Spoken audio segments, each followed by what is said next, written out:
हरिओम हरिओम। श्री गुरुभ्यो नमः। स्वागत है आप सभी का आज के इस व्याख्यान में। हम सभी लोग अष्टाध्यायी काशी का व्याख्या के साथ पढ़ना प्रारंभ किए हैं, जो कि भगवान पाणिनि के द्वारा मूल रूप में अष्टाध्यायी लिखी गई। वामन और जयादित्य दो लोगों ने मिलकर उसके ऊपर काशी का व्याख्या लिखी। काशी का व्याख्या के साथ हम लोग पढ़ना प्रारंभ किए हैं।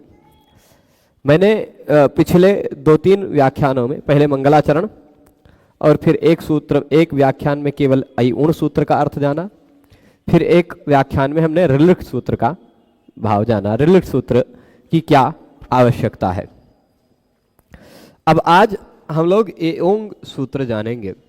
उसको जानने से पहले एक बार, जैसे अब जो व्यक्ति एकदम से शून्य से पढ़ रहा है वो व्यक्ति अभी ये नहीं जानता है अयुण इत्यादि कितने हैं, तो एक बार मैं चाह रहा हूं कि ये 14 सूत्रों को लिख करके एक बार उनका सामान्य परिचय बता दूं संक्षिप्त में। ऊपर से एक बार दिखा दें कि 14 हैं, फिर उसके बाद इनके व्याख्यानों पर चलते हैं। तो अयुण रिलिट यद्यपि हम देख लिए हैं, लेकिन फिर भी एक बार ये जो 14 सूत्र हैं, इन 14 सूत्रों को यहां देखते हैं।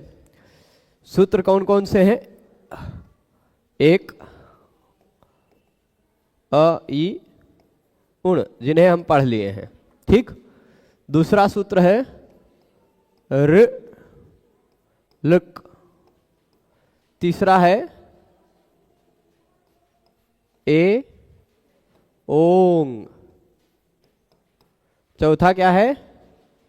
चौथा इस तरह से देशी भाषा में ही लिखते हैं, आई औच, ठीक है। ये 4 में स्वर वर्ण है, फिर उसके बाद बाकी बचे 5 में व्यंजन वर्ण है, उसको दूसरे कलर से लिखते हैं हम लोग। इन कलर का आश्रय ले लेते हैं। 5वां, ये हिंदी वाला 5 लिखें, ज्यादा ठीक है। हाँ, 5 ह य व र ट। दिख रहा है कि नहीं दिख रहा? हाँ दिख रहा है, ठीक है। 6 नंबर सूत्र है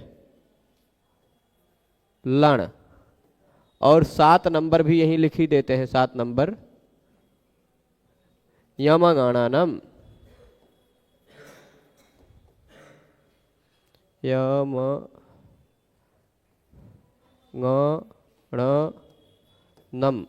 ठीक है।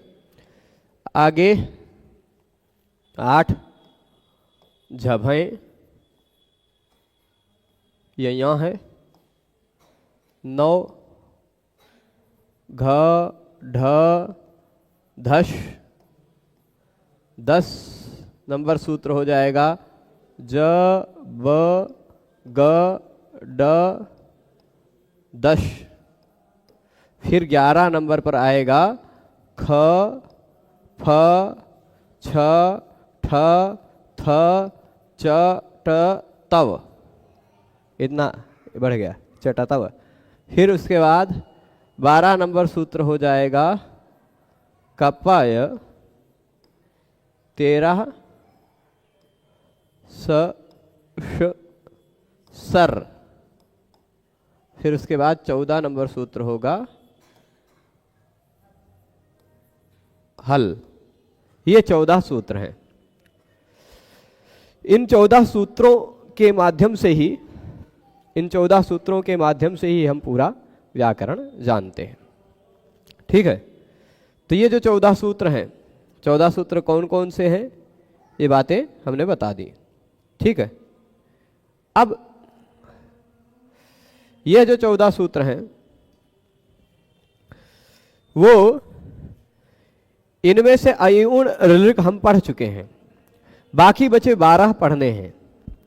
संक्षिप्त परिचय यदि है इसका बता दिया जाए, यदि इसका संक्षिप्त परिचय दिया जाए, तो संक्षिप्त परिचय इसका यह होगा कि अयुण और रिलिट ये दो जो सूत्र हैं,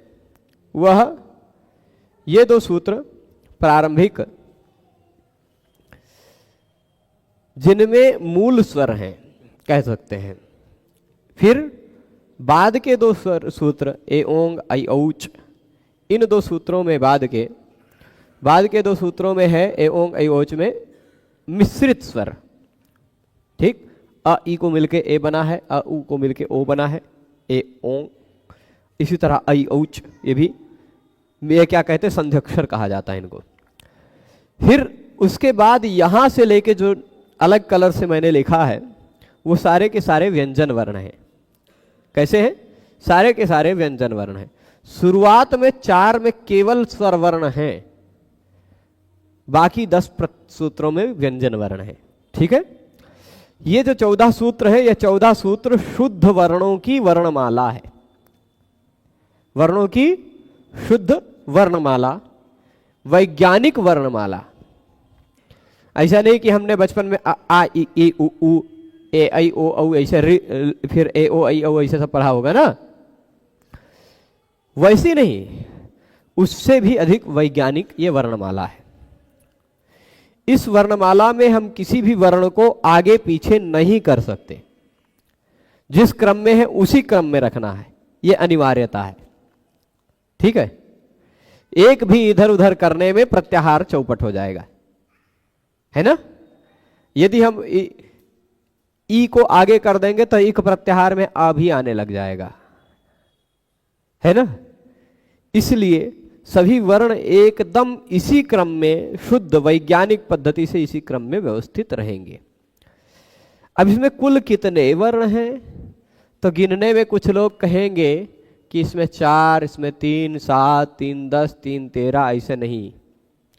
इसमें है कुल मिला के 3, इसमें 2, इसमें भी 2, इसमें भी 2, कुल मिलाकर 9 वर्ण हो गए, स्वर वर्ण। कुल कितने स्वर वर्ण हुए? 9 स्वर वर्ण। संस्कृत में मूल रूप से 9 ही स्वर हैं, हालांकि 9 नहीं है। कुल जब जोड़ा जाएगा, हम लोग अभी पढ़ेंगे भविष्य में, तो ये यही के यही 54 प्रकार हो जाएंगे। 18, 18, 18, 54, फिर 30 ये हो जाएगा, 84, और फिर उसके बाद 48 ये हो जाएगा। यानी कुल मिलाकर 132 प्रकार हो जाएंगे। ठीक है, 132 प्रकार के स्वर वर्ण हो जाएंगे कुल मिला के, पर मूल रूप से 9 है, मूल रूप से 9 है। इन 9 में से शुरुआती 4 18 18 प्रकार के होते हैं, है ना। 18 गुणे 4 कर लीजिएगा आप, 72 हो जाएगा। और बाकी के 5 12 12 प्रकार के होते हैं, 60, 72 और 60 132 प्रकार हो जाएंगे, है ना। तो कुल मिलाकर ये 4 सूत्रों में केवल स्वर वर्ण कहे गए। ये संक्षिप्त परिचय हो गया। अंतिम अक्षर को हमको वर्णमाला की गिनती में नहीं गिनना है, वर्णों की गिनती में इन अंतिम वर्णों को नहीं गिनना है। ठीक, स्पष्ट है। तो व्यंजन कितने हैं, कोई गिन के बताएगा? ह य व र, ल य म ङ ण न, झ भ घ ढ ध, ज ब ग ड द, ख फ छ ठ थ च ट त, क प श ष स ह। ये इतने वर्ण हैं। कुल मिलाकर आपको गिनने में आएगा ये 34 वर्ण, कुल 34 आएंगे। गिन के दिखा देते हैं। 4 1 5, यहाँ एक एक बढ़ाते जाते सीधे। 4 यहाँ हो गया, 5 यहाँ हो गया, और 5 यहाँ हो गया, मतलब 10 पहुँच गए। फिर 2 12, 3 15, 15 5 20, और फिर उसके बाद 8 28। इसमें 8 है, ख फ छ ठ थ च ट त, 8 28, 3 28 2 30, 3 33 और 1 34। कुल मिलाकर 34 वर्ण दिखाई पड़ रहे हैं इसमें व्यंजन। पर उन 34 में इसको भी जरा ध्यान से देखिए और इसको भी जरा ध्यान से देखिए, ये 2 बार है ना। व्यंजनों में पहला वर्ण भी ह है और अंतिम में भी ह है। कहने का मतलब क्या है कि आप इस क्रम से पढ़ेंगे तो ह ह ह करते करते आसानी से, हंसते हंसते व्याकरण सीख जाएंगे। शुरुआत भी आनंद से, अंत भी आनंद से। ठीक है, तो इसलिए ये एक खाली आनंद की बात हो गई। पर ये 2 बार ह खाली कहा गया है, बाकी सारे वर्ण 2 बार नहीं है। बाकी सारे वर्ण एक एक बार है, ह केवल 2 बार है। ठीक है, 2 बार क्यों है, वह जब हम हयवरट सूत्र और हल सूत्र पढ़ेंगे। हयवरट में ह क्यों है, हैवरट पढ़ते समय बता देंगे, और हल में ह क्यों है ये हल पढ़ते समय बता देंगे। ठीक है, अभी सामान्य रूप से आपने समझा कि कुल 34 व्यंजन, पर इन 34 में एक ही 2 बार है तो उसको एक ही गिनिए, सिंगल ही गिनिए, है ना। तो कुल मिलाकर 33 व्यंजन और 9 स्वर वर्ण मूल रूप से संस्कृत व्याकरण में है, मूल रूप से। इसके अतिरिक्त और ना कोई स्वर है ना कोई व्यंजन है। ठीक है, इसके अतिरिक्त और कुछ नहीं है मूल ध्वनियों में संस्कृत में। तो ये बात स्पष्ट है। अब इसमें जो व्यंजनों का क्रम है ना, स्वरों का क्रम भी बहुत वैज्ञानिक, अ ई उ रे ले, ये मूल स्वर आ गए। ठीक, ये 4 मिश्र स्वर संध्यक्षर जो है ये आ गए, 9 स्वर हो गए। 9 स्वरों के बाद जब व्यंजनों को देखा जाए तो व्यंजन में आपने यदि ध्यान दिया होगा क ख ग घ छ छ ज झ य ट ठ ड ढ ण त थ द ध न प फ ब भ म य र व श ह, ऐसे पढ़े होंगे ना। यार अलावा स श श ह, क्षत्रज्ञ ये भी पढ़ा होगा, पर क्षत्रज्ञ इसमें नहीं मिलेगा, क्योंकि उस तरह तो फिर क्र ख्र ग्र घ्र ऐसा सब भी जोड़ना पड़ जाएगा। क्या ख्या ज्ञ घ्य सब भी हो जाएगी ना, क्योंकि क्ष जो है वो संयुक्त अक्षर है, 2 व्यंजनों को मिलाकर बना है। त्र त और र इन 2 व्यंजनों के संयोग से मिला है। ज्ञ ज और य इन 2 वर्णों के संयोग से बना है ना। क और श से क्ष, तो वो सारे मूल ध्वनि नहीं है, 2 ध्वनियों के मिश्रण से है। हम अब भाई खिचड़ी बनाइए चाहे दाल चावल बनाइए, मूल रूप से तो 2 है, ध्वनि 2 ही, दाल और चावल मूल रूप से इसे कहा जाए। पर उस दाल और चावल की आप मिश्रण करके खिचड़ी भी बना सकते हैं, या मिश्रण करके और भी कुछ भी बना सकते हैं, है ना।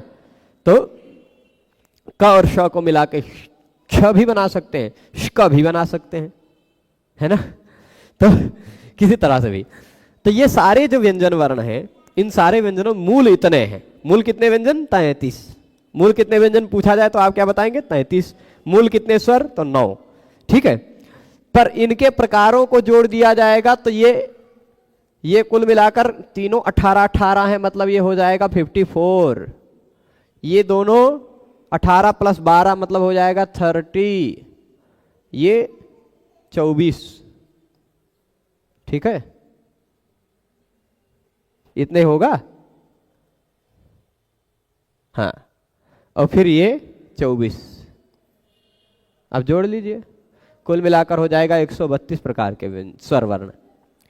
व्यंजनों में 33 तो हैं, पर 33 में ये 2 तरह के होते हैं, तो कुल मिलाकर के हो जाएगा 36 कह सकते हैं, पर मूल रूप से 33।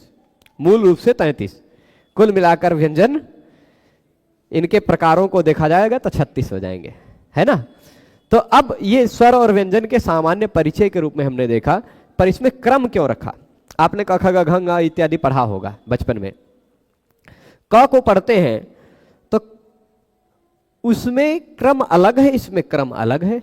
इसमें स्वर, उसमें जब हम व्यंजन पढ़ना शुरू करते हैं क से शुरू करते हैं, और इसमें शुरू कर रहे हैं ह से शुरू कर रहे हैं, है ना। तो इसलिए यहाँ क और ह में अंतर क्या है? यहाँ का क्रम थोड़ा वैज्ञानिक है, यहाँ का क्रम लाघव संपादन करने के लिए, ठीक, लघुता करने के लिए, शॉर्टकट में बहुत सारी बातें कहने के लिए है। तो एक प्रजाति के एक गुणवत्ता वाले शब्द, एक गुणवत्ता वाले वर्ण एक साथ लिखे गए हैं यहाँ पे। तो ये य व र ल 4 आपको दिख रहे होंगे। ह को छोड़ दीजिए, अभी ह 2 बार है तो एक बार छोड़ दीजिए। य व र ल ये 4 किसी ग्रुप में नहीं है। 5 5 5 के 5 ग्रुप है ना, क ख ग घ ङ च छ ज झ य ट ठ ड ढ ण त थ द ध न प फ ब भ म, इनमें से नहीं है, इनसे बाहर वाले ये 4 वर्ण हैं। य व र ल जो अंतःस्थ कहलाते हैं, जिनके उच्चारण में मुंह से बाहर हवा नहीं निकलती।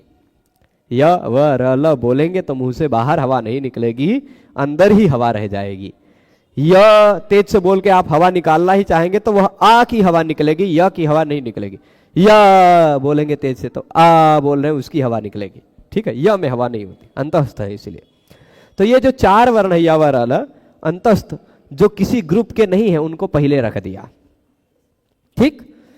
अतिरिक्त व्यंजन जो हैं उनसे प्रारंभ किया अतिरिक्त व्यंजन पे ही समाप्त भी किया। देखिए स श सह, यही यारा लावा स श सह, ये जो वह शुरुआत में अंत में आ गए, फिर सभी वर्ग वाले वर्ण आते रहेंगे। देखिए मैं दूसरे कलर का कलम ले लेता हूं, इस कलर का, और दिखाता हूं।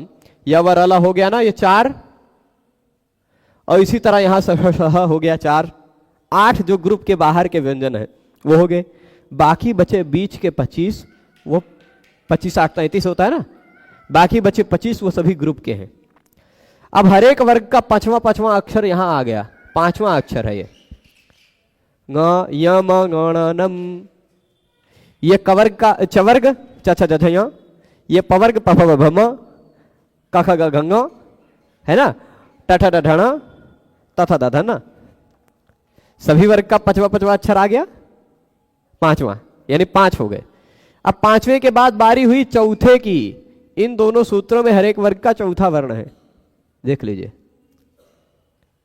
था है, अच्छा जिस सीरियल से है, ये यहां से जस्ट पहले वाला वर्ण झ, म से जस्ट पहले वाला वर्ण भ, ग से जस्ट पहले वाला वर्ण घ, ण से जस्ट पहले वाला वर्ण ढ, न से जस्ट पहले वाला वर्ण ध है। तो झ भ घ ढ ध ये हर एक ग्रुप के चौथे वर्ण आ गए यहां। ठीक है, 2 सूत्रों में। फिर हर एक वर्ग का तीसरा वर्ण यहां आ गया, उसी सीरियल में। देखिए झ से जस्ट पहले वाला ज, भ से पहले वाला ब, घ से पहले वाला ग, ढ से पहले वाला ड, ध से पहले वाला द, ज ब ग ड द आ गया। ये तीसरा अक्षर हो गया। 3 4 5 यानी 15 व्यंजन ये हो गए। ठीक है, ये इसलिए बता रहे हैं कि आपको मान लीजिए प्रत्याहार बनाना पड़े, कौन सा, झल, तो आप जब कहेंगे झल मतलब झभय से शुरू हुआ, यानी 5वां अक्षर उसमें नहीं आएगा झल में, आप जान जाएंगे, क्योंकि 5वां पहले खत्म हो चुका है ना। अगर आपको आ गया झय, तो झय में भी आप जान जाएंगे कि ये झ से शुरू होकर यहां तक आ रहा है, यानी हर एक वर्ग का चौथा अक्षर आएगा, तीसरा आएगा, दूसरा आएगा, पहला आएगा, झय। इसलिए यदि कह दिया गया जश, तो आपको पता चल जाएगा कि तीसरा चौथा आ ही नहीं सकता, उसमें हर एक वर्ग का तीसरा अक्षर ही आएगा, जश। यदि कह दिया गया झश, तो आप जान जाएंगे झ से जस तक, तो हर एक वर्ग का दूसरा और तीसरा ही अक्षर, तो चौथा और तीसरा अक्षर ही आएगा। ये इस कारण बता रहे हैं इस सीरियल को। ठीक है, झ से लेकर श तक। अच्छा, एक व्यक्ति ने अच्छा सुझाव दिया था कि प्रत्याहार क्या है, आज शॉर्टकट नेम, आजकल जैसे डॉक्टर, ऐसा सुझाव दिया था। डॉक्टर को संक्षिप्त में क्या कहते थे, डी आर, पहला और अंतिम अक्षर ले लिया, है ना। वैसे ही प्रत्याहारों में भी होता है।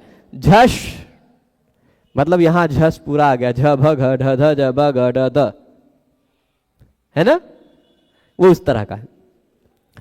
तो अब तीसरा हो गया। अब इसके बाद देखिए ख फ छ ठ थ, यहां सीरियल बदल गया है। देखिए झ से पहले वाला छ यहां आया, ज से पहले वाला छ यहां आया, ब से पहले वाला फ यहां आया, है ना, ग से पहले वाला ख यहां आया, उलट गया क्रम, ये तीनों का क्रम उलट गया।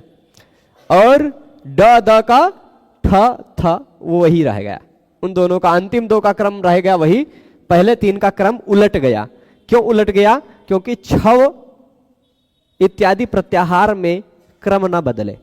आगे प्रत्याहार जब हम पढ़ेंगे, छव प्रत्याहार में ठ थ को लाना था, फ ख को नहीं लाना था। छव प्रत्याहार में अगर उसी सीरियल से रखते तो छव प्रत्याहार में छ ठ त यही इतने चाहिए, छ ठ थ च ट त। पर अगर छ को पहले रख देते तो छव में ख भी आ जाता, वो जरूरत नहीं थी। इसलिए यहां इन तीनों का सीरियल बदल दिया गया, खाली 3 वर्णों का। ठीक, तो छ ख फ छ ठ थ च ट त, ख फ छ ठ थ यह हर एक वर्ग का दूसरा अक्षर हो गया, च ट त क प यह हर एक वर्ग का पहला अक्षर हो गया। तो 5 4 3 2 1 इस क्रम में सारे व्यंजन हैं, शुरुआत में अंत में एक्स्ट्रा व्यंजन है, पहले एकदम प्रारंभ में 4 सूत्रों में स्वरवर्ण है। ये 14 सूत्रों की वास्तविकता है। अब हम आ जाते हैं इन 14 सूत्रों में, इन 2 सूत्रों के तात्पर्य को जान चुके हैं। पहले ये 5 वर्णों का उपदेश हो चुका है और क तक हम चल चुके हैं। इस तक मिलाकर के हमने अब तक 4 प्रत्याहार बनाए हैं, अण, अक, इक, उक, बना लिया है ना। अण, आ से लेके दो तक, अण और अक, इक, उक, दो हो गया, चार, चार प्रत्याहार बना लिए। अब आते हैं एंग ए ओंग सूत्र में। ठीक है, ए ओंग सूत्र में ए ओ इत्येतौ वर्णावुपदिश्य, खाली इतना छोटा सा व्याख्यान किया है। ठीक, क्योंकि इसमें और बहुत सारी बातें नहीं है, छोटा सा बात कह दी कि ए ओ इत्येतौ वर्णौ उपदिश्य, शब्दावली मिलती जुलती रहे है ना। ए औ इन दोनों वर्णों का उपदेश किया, अंते, और अंत में गकारमितम करोति, अंत में ग को इत संज्ञा किया, ग की इत संज्ञा की, यानी ग को इत संज्ञक रखा, ए ओ के बाद ग रखा। अच्छा, इस ग की जरूरत क्यों है? तो तस्य ग का ग्रहण क्यों कर रहे हैं, ग को इत संज्ञक क्यों कर रहे हैं? कह रहे हैं प्रत्याहारार्थम, प्रत्याहार बनाने के लिए।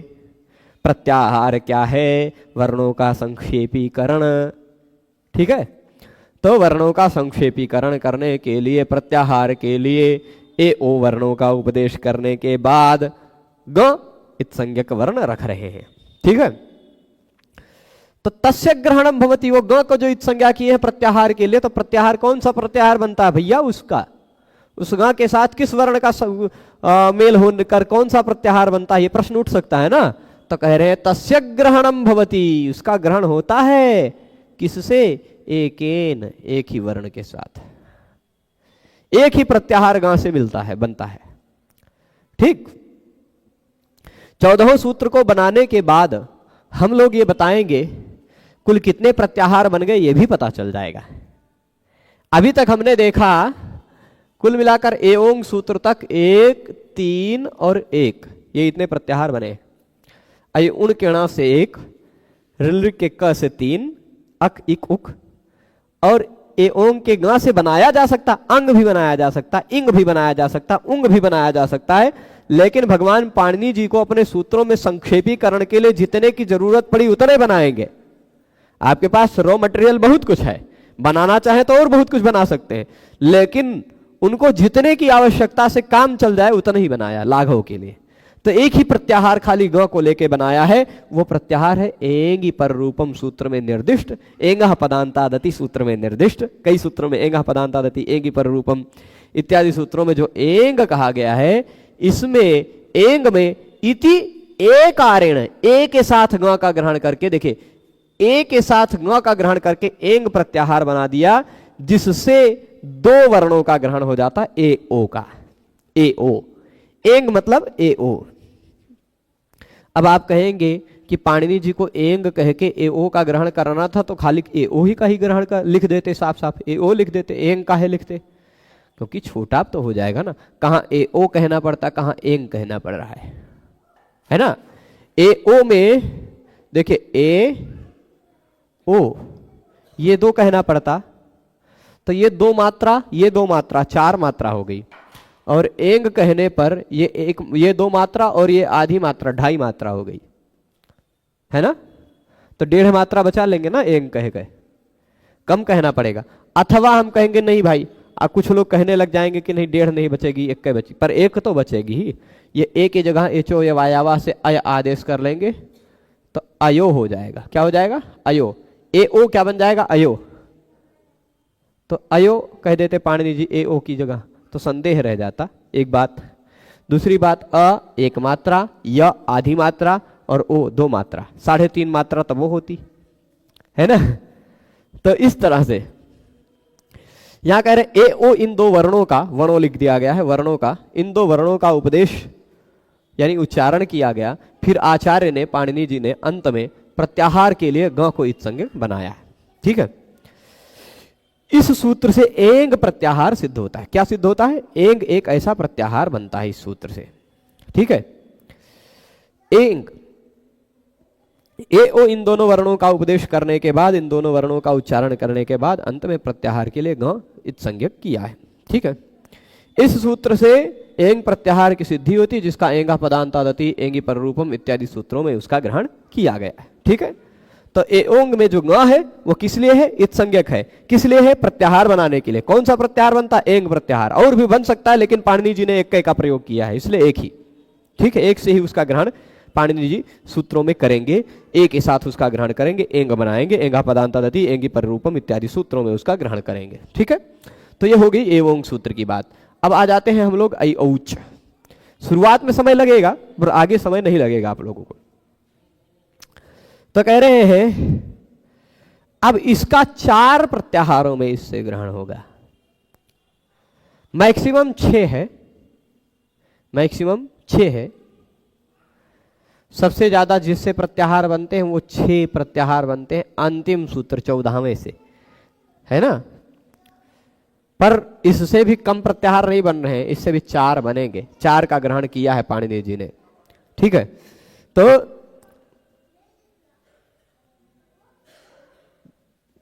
बिल्कुल वो जो प्रत्याहारों की स्थिति है कौन कौन से हैं, कितने हैं, मैं अंत में बताऊंगा। यह मात्रा वाला दोबारा से बता दें, मात्रा नहीं समझ में आती। देखिए स्वर जो ह्रस्व स्वर होता है वह एक मात्रा का होता है। ह्रस्व स्वर एक मात्रा का, दीर्घ स्वर 2 मात्रा का। ह्रस्व स्वर मतलब अ एक मात्रा, आ 2 मात्रा, है ना। और व्यंजन आधी मात्रा, इतनी बात समझ लीजिए, बाकी सब अपने आप।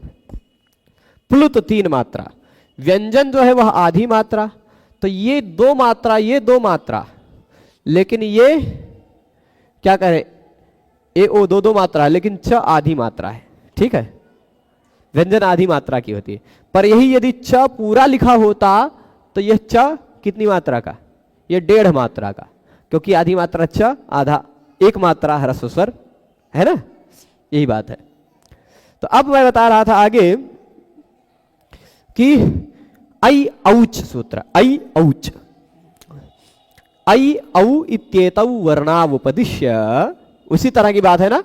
ऐ औ इन दोनों वर्णों का उपदेश किया और पूर्वांश। अच्छा एक बात गौर से देखिए, इससे पहले के सूत्र में, इससे पहले के सूत्र में ए ओ इत्येतौ वर्णावुपदिश्य पूर्वांश नहीं कहा है ना। पूर्वांश इस सूत्र में नहीं कहा है। अच्छा पिछले सूत्र में ऋलृक में पूर्वांश कहा है। ऋलृक में देखिए यहां पूर्वांश कहा है ना। ए ओंग में पूर्वांश नहीं कहा, अयोच में फिर से पूर्वांश कहा। क्यों भाई यहां पूर्वांश क्यों नहीं कहा? क्योंकि पूर्व वर्णों के उपदेश का कथन वो आप लोगों को पता है, यहां कहने की आवश्यकता इसलिए नहीं है क्योंकि पूर्व वर्णों के साथ इस गा का एक को प्रत्याहार बनते नहीं है ना। पूर्व वर्णों के साथ इस गा का कोई प्रत्याहार नहीं बनता, इस गा का प्रत्याहार केवल इसी ए के साथ बन जाता, इसलिए यहां पूर्वांश नहीं कहा।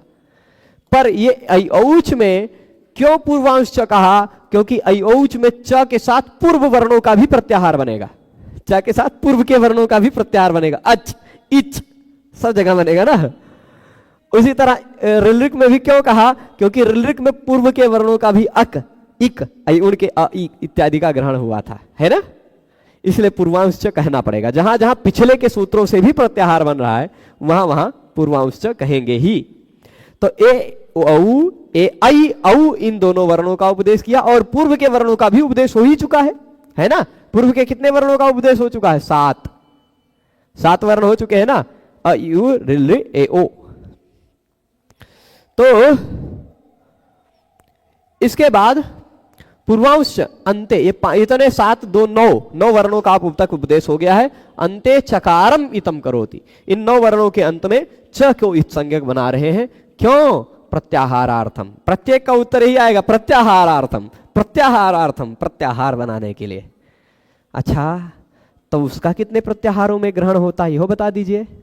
अयुण के ण का एक सूत्र में एक वर्ण के साथ प्रत्याहार में ग्रहण होता है, अण बनता है। ऋल के का 3 के साथ प्रत्याहार बनता है, अक इक उक। ए ओंग के ग का 1 के साथ ही प्रत्याहार बनता है, एंग। पर अयोज के च का कितने के साथ प्रत्याहार बनेगा? तो कह रहे तस्य ग्रहणम भवति चतुर्भिः, उसका ग्रहण होता है 4 सूत्रों के 4 वर्णों के साथ और 4 प्रत्याहार बनता है उस च का। तस्य ग्रहणम मतलब उस च का ग्रहण होता है 4 वर्णों के साथ। 4 प्रत्याहार बनाने के लिए कौन से 4 वर्णों के साथ उसका ग्रहण होगा? तो 4 ये यहां दे रहे हैं, 4 लाल लाल अक्षर में, है ना। कौन कौन से 4 के साथ उसका ग्रहण होगा, तो यहां बता रहे हैं, देखिएगा, ये अचह परस्मिन पूर्व विधौ, यहां अचह आ के साथ चा का ग्रहण है ना। अच, अच एक प्रत्याहार है। इको यणचि अच, वहां भी अच ही है ना। तो अ के साथ चा का ग्रहण है।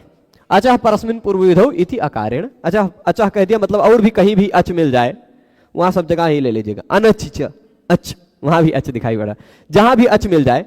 अचह परस्मिन पूर्व विधौ इत्यादि सूत्रों में आ के साथ उसका चा का ग्रहण दिखाई पड़ता है इत्यादि। इच एकाचोम प्रत्ययवच्च, इस सूत्र में इच, इच है, इच, ई के साथ चा का ग्रहण दिखाई पड़ता है ना, ई के साथ। अचह परस्मिन पूर्व विधौ में अकारेण, आ के साथ है ना, इति अकारेण। इचह में इति कारेण, इकार के साथ भी ई का ग्रहण है, इच्छा का ग्रहण है इकार के साथ भी। और एचो यवायावह में ए के साथ ग्रहण है, अ ई ए। और फिर वृद्धिरादैच, ऐच, ऐ के साथ, इति ऐकारेण।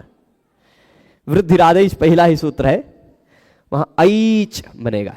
तो च के साथ 4 प्रत्याहार बनाया है पाणिनि जी ने। यद्यपि च, ये देखिएगा यहां मैं लिख रहा हूं फिर से, यहां ध्यान दीजिएगा, यह ऐऔच से पहले हमने 3 सूत्र और पढ़ लिया है। अ ई उण, दूसरा ऋलिक, फिर ए ओंग, ये 3 पढ़ लिया है ना। चौथा है ऐऔच, ऐओं ऋलिक ए ओंग ऐऔच। अब इस चा से पहले देखा जाए तो 3 2 5 2 7 वर्ण आ रहे हैं, लेकिन सातों के साथ इसका प्रत्याहार नहीं बनेगा। नहीं, 7 का 2 और ले लीजिए, 9 वर्ण आ रहे हैं, चा से पहले 9 वर्ण आ रहे हैं, पर 9 के साथ उसका प्रत्याहार नहीं बनेगा, 4 के साथ प्रत्याहार बनेगा। इस आ के साथ च बन गया अच, अच से किसका ग्रहण हो जाएगा, अ ई उ ऋ ए ओ ऐ औ, ठीक है। इस ई के साथ भी बनेगा इच, इच में कौन कौन का ग्रहण होगा, ई उ ऋ ए ओ ऐ औ। नाधिचि इच, ये इच एकाचोम प्रत्ययवच्च इत्यादि है ना, इच।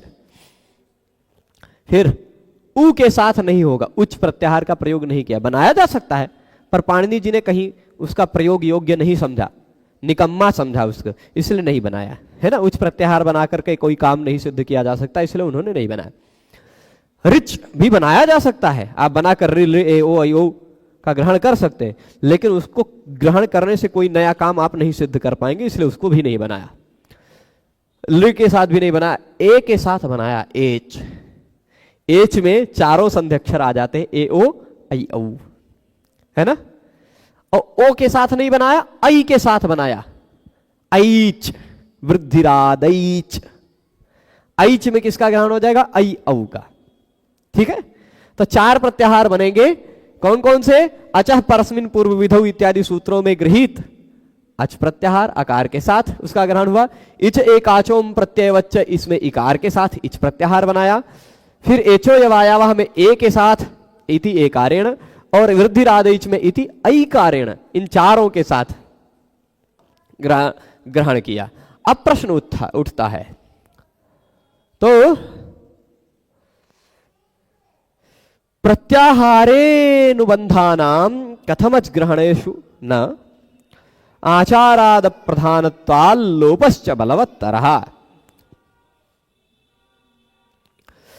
तो कह रहे हैं कि प्रत्याहार में हम मान लीजिए अच प्रत्याहार बनाते हैं। कौन सा प्रत्याहार, अच एक प्रत्याहार बनाते हैं, ठीक। उस अच प्रत्याहार में हम क्यों अयोण के ण का, ऋलिक के क का, एओं के ग का और अयोच के च का क्यों ग्रहण नहीं करते? करना चाहिए ना, वही तो बीच में आते हैं। तो अच में हम कहेंगे अ ई उ ण ए ओ, अ ई उ ण रे ले क ए ओ ङ, ये सब अच हो जाएंगे। तो ण क ङ च ये भी अच हो जाएंगे, है ना। क्या उनको अच माना जाए? अच मतलब स्वर, अच स्वर वर्ण आते हैं। तो कह रहे प्रश्न उठता है कि प्रत्याहारों में जब हम प्रत्याहार इतना तक समझ गए होंगे, इसको ऊपर कर लेते हैं तो ज्यादा अच्छे से समझेंगे ये जो प्रत्याहार हम बनाते हैं उन प्रत्याहारों में अनुबंध वर्णों का कथम अच ग्रहणेषु न, क्यों अच ग्रहण में उन प्रत्याहारों में अनुबंधों का ग्रहण नहीं होता। फिर सूत्र संख्या पर क्लिक करें तो डायरेक्ट अष्टाध्यायी ऐप पर जाएंगे, सूत्र व्याख्या पर। मैं जानता हूं पर मैं अभी नहीं करना चाहता हूं। यहां इस पर क्लिक करेंगे जब तो वो खुलेगा, पर वो हमारे इस डब्बे में नहीं खुलेगा। हमारे इस डब्बे में खोलने के लिए बहुत बवाल करना पड़ेगा, वो बहुत स्लो हो जाता है हमारे इस डब्बे में। डबल क्लिक,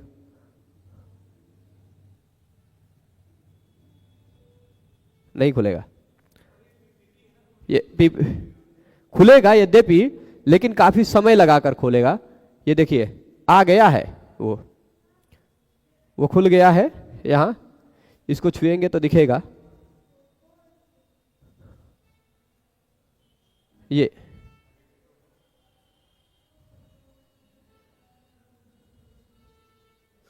पर वही वाला नहीं खुला, अभी कुछ खुला हुआ दिख रहा था हमको, पर चलेगा। अष्टाध्यायी.com से वो उसकी व्याख्या खुल जाएगी, मोबाइल में देखेंगे तो। इसका क्या है, ये एंड्रॉइड सिस्टम है पर ये थोड़ा सा स्लो है। ये डब्बा बहुत ज्यादा महंगा नहीं खर्चा किए हैं हम, बहुत हाई फाई नहीं। तो अब चलिए, इति एक कारण। अब फिर आगे क्या कह रहे हैं, प्रत्याहारे अनुबंधानाम कथमज ग्रहणेषु न। प्रत्याहारों में जब हम अच का ग्रहण करते हैं, अच इत्यादि का वर्णों का ग्रहण करते हैं, है ना, तो क्यों अनुबंधानाम ग्रहणम न। तो कह रहे आचारात, आचार के कारण। अप्रधानत्वात्, क्योंकि वो सारे अनुबंध अप्रधान है, प्रधान नहीं है। और लोपश्च बलवत्तरः, और लोप भी ज्यादा बलशाली होता है। ठीक है, ये तीन कारण बता रहे हैं। चलेगा, इसको और थोड़े अच्छे से समझते हैं। प्रत्याहारे अनुबंधानाम, प्रत्याहारों में अनुबंधानाम कथमज ग्रहणेषु न, अच का ग्रहण करने में कैसे उन प्रत्याहारों का ग्रहण नहीं होता। हे भगवान, तो कथम अच ग्रहणेषु अनुबंधानाम ग्रहणम न भवति, ये प्रश्न उठ रहा है। यदि ग्रहण करने लगेंगे तो क्या क्या समस्या आएगी, थोड़ा सा कल्पना करिए। तब तो हमको आई उण के ण को, रिल के क को, ए ऊं के ग को, इन सबको भी स्वर वर्ण मानना पड़ेगा।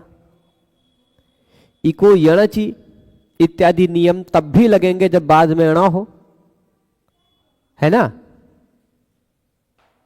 हरिणा एक शब्द बन रहा है, हरिणा। हरिणा में र के बाद ई है ना, उसके बाद अणा है, अणा भी अच है। ई के बाद अच आ रहा है तो ई को यण करने लग जाएंगे, ना।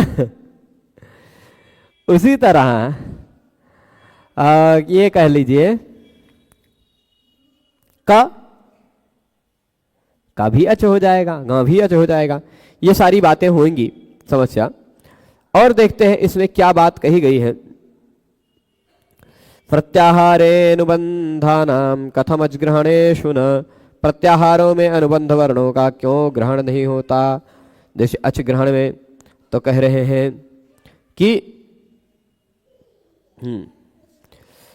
आचारात, पहले प्रश्न उठता है।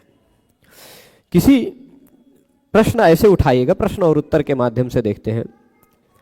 बहुत जगह है, जैसे अच कहा है, अच का ग्रहण सामान्य रूप से 4 प्रत्याहार बनता है, अच इच एच ऐच, ये 4 बनता है।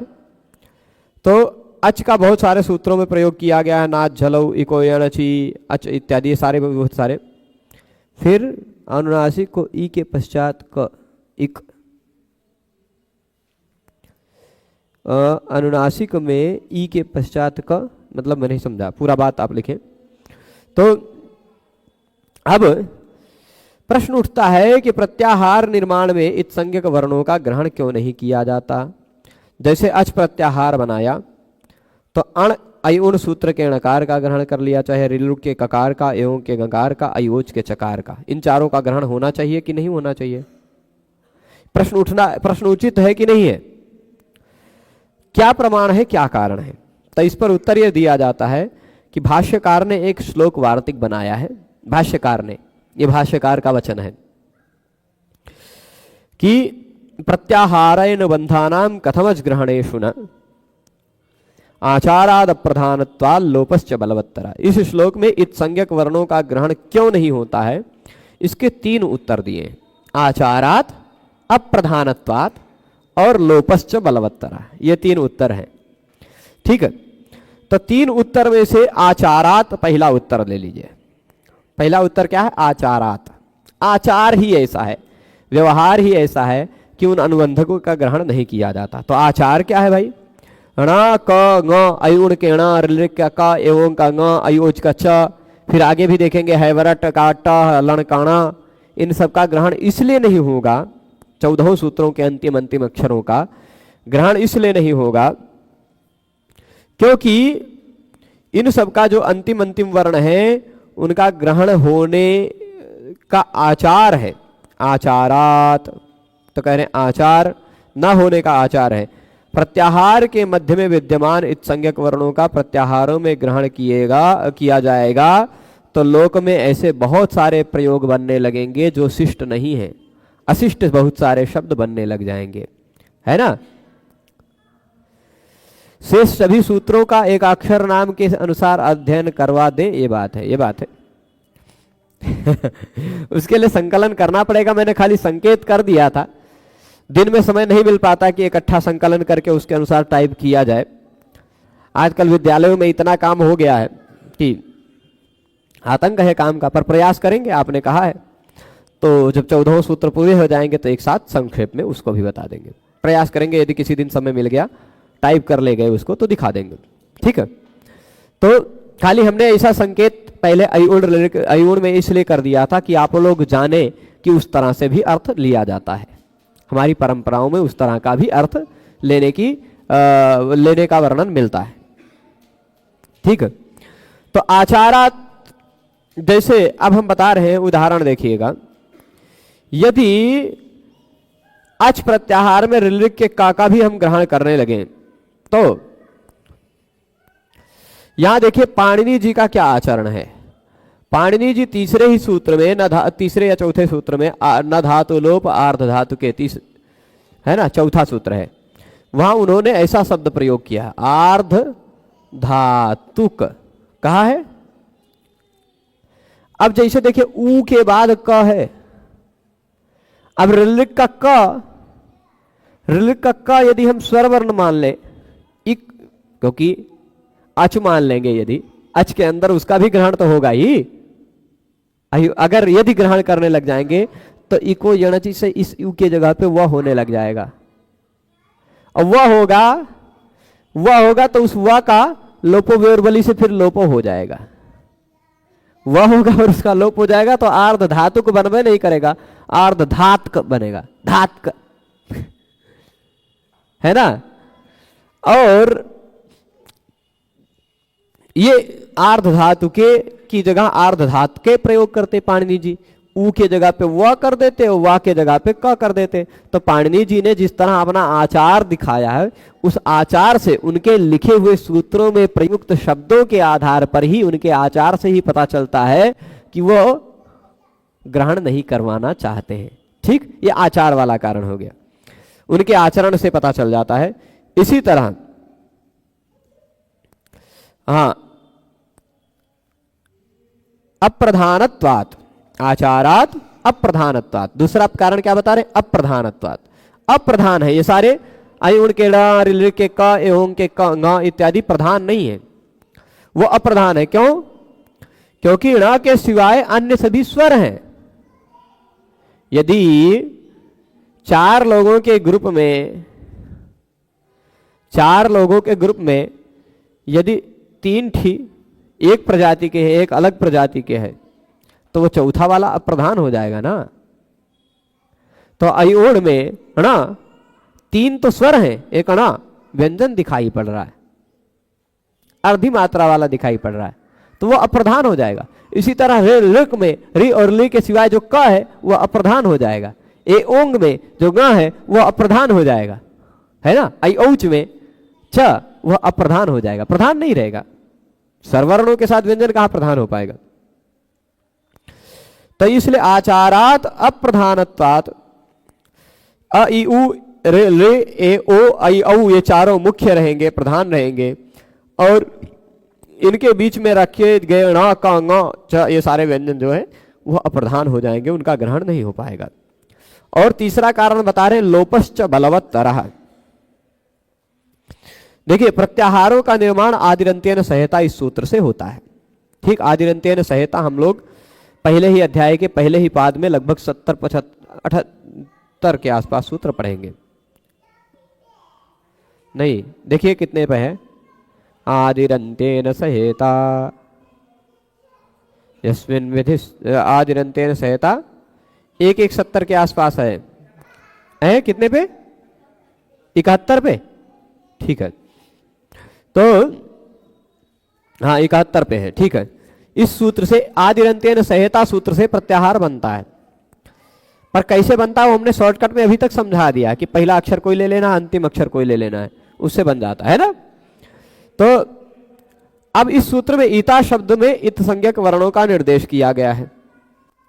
ईता है ना, आदि ही अंत्येन ईता सह, आदि वर्ण अंतिम इत संज्ञक वर्ण के साथ। तो अंतिम इत संज्ञक वर्ण के साथ प्रत्याहार बनाएगा। ठीक, अभी लण प्रसूत्र में हम नहीं चल रहे हैं साहिल जी, जब लण सूत्र में चलेंगे तब बताएंगे लण की क्या बात है ना। अभी पहले हैवर्ड पढ़ लिया जाएगा कल, आज यही आई ओच तक रोकेंगे। तो जब ईता कहा गया आदिरंत्येन संहिता, इत संज्ञक वर्णों का उससे निर्देश हुआ, इसलिए प्रत्याहार विधान से पूर्व ही इत संज्ञा का विधान करना पड़ेगा, है कि नहीं। और हलंत्यम ये सूत्र प्रयोग किया जाता है इत संज्ञा के लिए। इस सूत्र में विद्यमान ण का ङ इन सभी वर्णों की इत संज्ञा होती है। इत संज्ञा के प्राप्त होने पर तस्य लोपः से इन सभी वर्णों का लोप हो जाता है। ठीक, इसलिए प्रत्याहार निर्माण से पूर्व ही इत संज्ञक वर्ण लोप हो जाते हैं। यह लोप नित्य है, पर होने के कारण आदिरंत्येन संहिता इस अपेक्षा से बलशाली है। इसलिए ण क ङ आदि व्यंजनों की में प्रत्याहारों का ग्रहण नहीं होता। ठीक, प्रश्न उठता है कि लोपश्च बलवत्तरः है। लोप करने के लिए, एक तो प्रत्याहार बनाने के लिए जो सूत्र है आदिरंत्येन संहिता वह है 1-1-71, है ना। और लोप करने वाला सूत्र जो है वह 1-3-9। तो ये लोप करने वाला जो सूत्र वो ज्यादा बलशाली हो जाएगा। इस कारण ये जो प्रत्याहार में जो इत संज्ञक वर्ण दिखाई पड़ रहे हैं वो लुप्त हो जाएंगे। लोपश्च बलवत्तरः, ये 3 कारणों से आचार है इसलिए ग्रहण नहीं किया जाता है, वो सभी अप्रधान है इस कारण भी नहीं ग्रहण किया जाता है, और लोप हो जाना भी ज्यादा बलशाली कार्य माना जाता है, इस कारण से भी नहीं होता। ठीक है, ये 3 बता दिए। अब कह रहे वर्णेषु ये वर्णैक देशाः वर्णांतर समानाकृतयस् तेषु तत्कार्यं न भवति तच्छायानुकारिणो हिते न पुनस्त एव पृथक प्रयत्न निर्वर्त्यम ही वर्णम इच्छन्त्याचार्याः नुड्विधि लादेश विनामेषु ऋकारे प्रतिविधातव्यम तस्मान् नुड्विहलः इति नुड्विधौ ऋकारग्रहणम् आनृधतुः आनृधुः कृपोरोलः इति लादेशे ऋकारग्रहणं क्लृप्तः क्लृप्तवान् रसाभ्यां नोनः समानपदे इति विनामे ऋकारग्रहणं कर्तॄणाम इत्यादि। ठीक है, प्रश्न उठता है कि वर्ण में जो वर्ण के एक देश हैं वो किसी दूसरे वर्ण के समान आकृति वाले हैं, उनमें यह कार्य नहीं होता। ये सारा प्रश्न उठता है। इस प्रश्न में है विस्तार है, प्रश्न भी विस्तृत है और इसका उत्तर भी है विस्तृत, कि आचार्य लोग चाहते हैं कि प्रत्येक वर्ण मूल रूप से कौन कौन सा होता है, वर्ण किसे कहते हैं, जिन वर्णों में प्रत्येक वर्ण के उच्चारण में अलग अलग प्रयत्न लगे वो वर्ण होते। अ अलग प्रयत्न है, ई अलग प्रयत्न लगेगा, अलग स्थान अलग प्रयत्न है ना, कुछ कुछ का प्रयत्न एक जैसा रहेगा तो स्थान अलग रहेगा। तो पृथक प्रयत्न निर्वर्त्याः, तो इसलिए इन सारी वस्तुओं की व्याख्या हम लोग कल पढ़ेंगे। और फिर उसके बाद ये प्रश्न का उत्तर भी यहाँ दिया है कि चलेगा, कोई दिक्कत नहीं। फिर हैवरट सूत्र कल पढ़ेंगे और हैवरट में हा के ग्रहण का क्या प्रयोजन है संभवतः ये भी कल हम लोग जानेंगे। आज इस विषय को यहाँ रोकेंगे। कुछ प्रश्न उठते हैं, उन प्रश्नों का मैं थोड़ा सा संक्षेप में जल्दी से उत्तर दे देता हूँ कि अष्टाध्यायी हिंदी व्याख्या की पुस्तक कौन सी मिलेगी। अष्टाध्यायी हिंदी व्याख्या सहित पुस्तक आप लेना चाहें, जो भी लोग यहाँ भी बहुत सारे बच्चे पूछते हैं, तो उन सभी के लिए भी ये है कि जो पुस्तक है वो पुस्तक काशिका वृत्ति ईश्वर चंद्र जी ने लिखी है।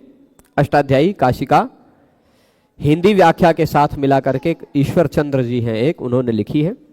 इस वीडियो के डिस्क्रिप्शन में उसका लिंक दिया हुआ है, यदि नहीं होगा तो वो पड़ जाएगा, ठीक है। तो पहले वीडियो के डिस्क्रिप्शन में तो है ही, इसके डिस्क्रिप्शन में है कि नहीं है, ये है, ठीक है। उसके पीडीएफ की लिंक है, ठीक है, उसके पीडीएफ की लिंक है, वहां से जाकर के आप पीडीएफ डाउनलोड करके देख सकते हैं। और यदि पीडीएफ से आपको लगता है कि ये पुस्तक अच्छी है तो वो पुस्तक अमेजन से या चौखंबा से कहीं से मंगवाना चाहे मंगवा सकते हैं। यहाँ के छात्रों में जिनके पास वो पुस्तक नहीं है और जो चाहते हैं कि हम वो पुस्तक हमें चाहिए पर खरीदने की स्थिति हमारी नहीं है, वो लोग अपना नाम हमारे पास लिख के दे देंगे। सबको नहीं दे पाऊंगा, पिछली बार पिछले लघु सिद्धांत कौमुदी अष्टाध्यायी सबको मैंने दी थी, वाल्मीकि रामायण पढ़ाना प्रारंभ किया था वो सबको दी थी, पर वो सारी पुस्तकें 300 के अंदर में थी। ये पूरी पुस्तक एक सेट 1440 रुपए की आती है। तो अब 100 लोगों तक बांटने की औकात नहीं है अभी के समय में, पर जो लोग मेरी दृष्टि में लगेंगे कि हाँ ये सही में योग्य हैं, ऐसे ही नहीं दे देंगे। आपको अपना नाम यहाँ मेरे पास लिखाना रहेगा, आप नाम लिखा दीजिए कि मुझे चाहिए, और फिर आप 10 दिन का आपके पास समय है, 10 दिन में आप 100 सूत्र अष्टाध्यायी का सीरियल से याद करके सुना दीजिए, ठीक है। अष्टाध्यायी तो मिल ही जाती है, वो सीरियल से याद करके हमें सुना दीजिए। हमें लगेगा कि हाँ आप प्रतिभावान हैं, आप पढ़ते हैं, तो हम आपको वो पुस्तक खरीद के दे देंगे, ठीक है। जितने लोग अपना चाहिएगा वो नाम लिखा दीजिएगा, भगवान ने चाहा कहीं से अर्थव्यवस्था होगी तो आप लोगों को उपलब्ध करा देंगे, ठीक है। अभी आज इस विषय को यही रोकते हैं। सभी लोग जुड़े रहे उसके लिए सभी को बहुत बहुत धन्यवाद। नमो नमः।